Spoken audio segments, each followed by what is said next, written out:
எங்களோட ஆலய பயணத்தில் மேலாங்கோடு அக்கா தங்கை கோவில் கொஞ்சம் மறக்க முடியாத கோயில். அம்மா ஆசைப்பட்டாங்கன்னு வில்லேஜ் கோயில் தானே அப்படின்னு கொஞ்சம் ஹிஸ்ட்ரிலாம் பார்க்காம கும்பல் என்ன இருந்துற போகுதுன்னு போன வருஷம் ஆடி மாதம் கடைசி செவ்வாய்க்கு போயிட்டோம். கிட்டத்தட்ட பொழிஞ்சு அனுப்பிச்சி வச்சுட்டாங்க. நாகர்கோவிலேருந்து 17 கிலோமீட்டரில் இருக்குது. குமாரகோவிலுக்கு பக்கத்தில் இருக்குது. திருவிதாங்கோடு இங்கேருந்து 6 கிலோமீட்டர். இப்போ கோவில் வரலாற்றை பார்க்கலாம். இந்த பகுதியில் இருந்த சிவன் கோவில் அர்ச்சகருக்கு 2 பெண்கள், செண்பகவல்லி, நீலாதேவின்னு பேர். அர்ச்சகருக்கு நல்ல ஆச்சாரமான தன் குலத்திலேயே பெண்களுக்கு மணமுடித்து குடிக்கணும்னு ஆசை. ஆனால் திருவிதாங்கோடு மார்த்தாண்ட மகாராஜாவினுடைய படை தளபதி இந்த பெண்களின் திருமணம் செய்து கொள்ள ஆசைப்படுகிறார். இதை விரும்பாத அர்ச்சகர் தன் பெண்களை அருகில் இருந்த பாலடைந்த கிணற்றிலே தள்ளி கொன்றுவிட்டு தானும் தற்கொலை செய்து கொள்கிறார்.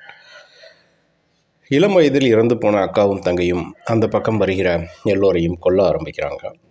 நீலாதேவி படைத்தலைவரை கொன்று கொடலை மாலையாக போட்டுக்கிறாங்க. மலையாள மாந்திரிகர்கள் மூலமாக பூஜை செய்து இவர்களை சமாதானப்படுத்திய மன்னர் இருவருக்கும் கோவில் எழுப்பினார். 2 கோவில்கள் அருகருகே உருவானுச்சு. இப்போ நீலாதேவி அல்லது நீலா பிள்ளை எப்படி நீலா பிள்ளை இசக்கியம்மன் அப்படின்னு ஆனாங்கன்னு குயிக்காக பார்த்துருவோம். அக்கா கோவில் சுத்தமான வெஜிடேரியன். தங்கச்சி கோவிலில் பலியெல்லாம் ரொம்ப சாதாரணம். ஒரு தடவை திருவிதாங்கோடு ராணி வந்தப்போ இங்கே நடக்கிற உயிர் பலிகளை எல்லாம் பார்த்து பாவப்பட்டு பலியெல்லாம் கொடுக்கக்கூடாது அப்படின்னு ஆர்டர் போட்டாங்க.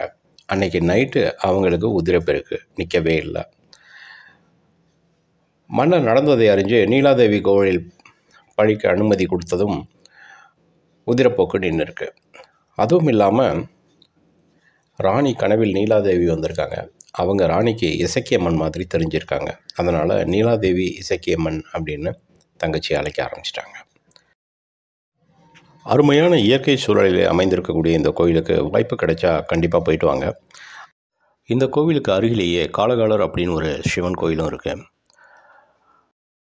இந்த சிவன் கோவிலை கன்னியாகுமரி ஃபேமஸான சிவராத்திரி ஓட்டத்தில் 8ஆவதாக வழிபடுவாங்க. நன்றி. இன்னொரு பதிவில் பார்க்கலாம்.